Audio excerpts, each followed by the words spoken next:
अरे बिंदु, आज घर में बहुत काम है। आज तुझे स्कूल जाने की जरूरत नहीं है।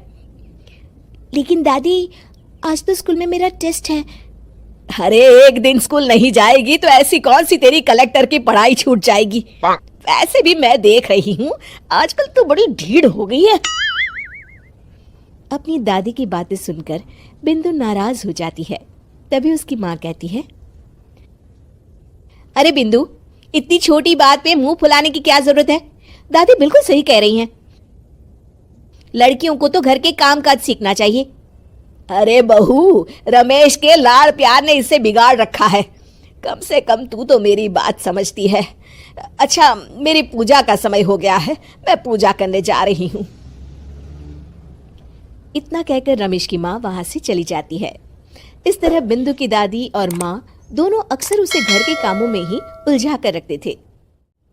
कुछ दिनों के बाद राजू और बिंदु के 10वीं के रिजल्ट्स आते हैं। दोनों बच्चे दादी को अपना अपना रिपोर्ट कार्ड दिखाते हैं। शाबाश मेरे लाल, तू तो बड़े अच्छे नंबरों से पास हुआ है। तभी बिंदु कहती है, दादी मैं भी अच्छे नंबरों से पास हुई हूँ। रमेश की माँ बिंदु को अनदेखा करते हुए कहती है, हाँ हाँ ठीक है, अभी यहाँ खड़ी क्या कर रही है, सुन लिया मैंने।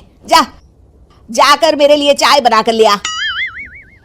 बिंदु उदास होकर चाय बनाने किचन में चली जाती है। तभी राजू कहता है,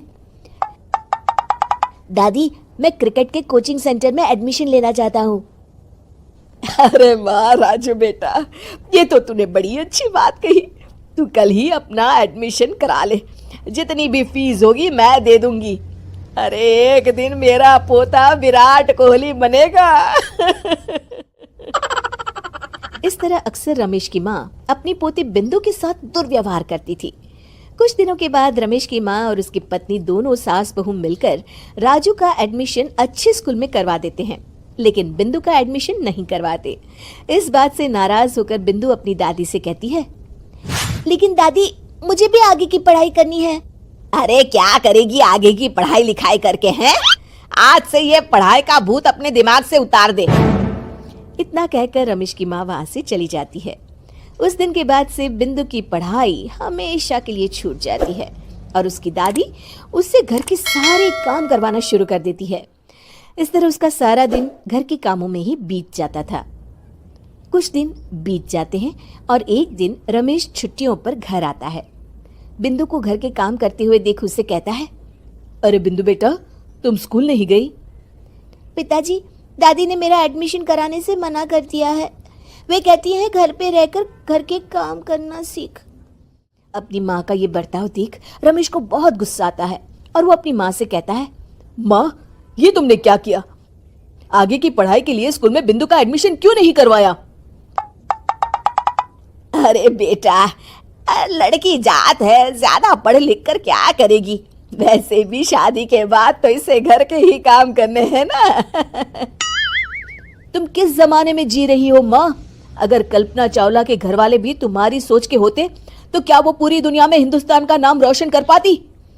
इसका स्कूल छुड़वाकर तुम इसका भविष्य बर्बाद कर रही हो, लेकिन मेरे रहते ऐसा नहीं होगा। बिंदु बेटा, कल ही तुम्हारा एक अच्छे स्कूल में एडमिशन करा दूंगा। तुम जितना चाहे उतना पढ़ो। मेरे होते हुए तुम्हें किसी बात की चिंता करने की जरूरत नहीं है। अपने पिता से हौसला पाकर बिंदु खुश हो जाती है और कहती है, जी पापा, मैं खूब मन लगाकर पढ़ाई करूंगी और बड़ी होकर डॉक्टर बनूंगी। ये हुई ना बात। शाबाश मेरी बेटी। शिक्षा, लड़का हो या लड़की, हमें दोनों को आगे बढ़ने का मौका देना चाहिए।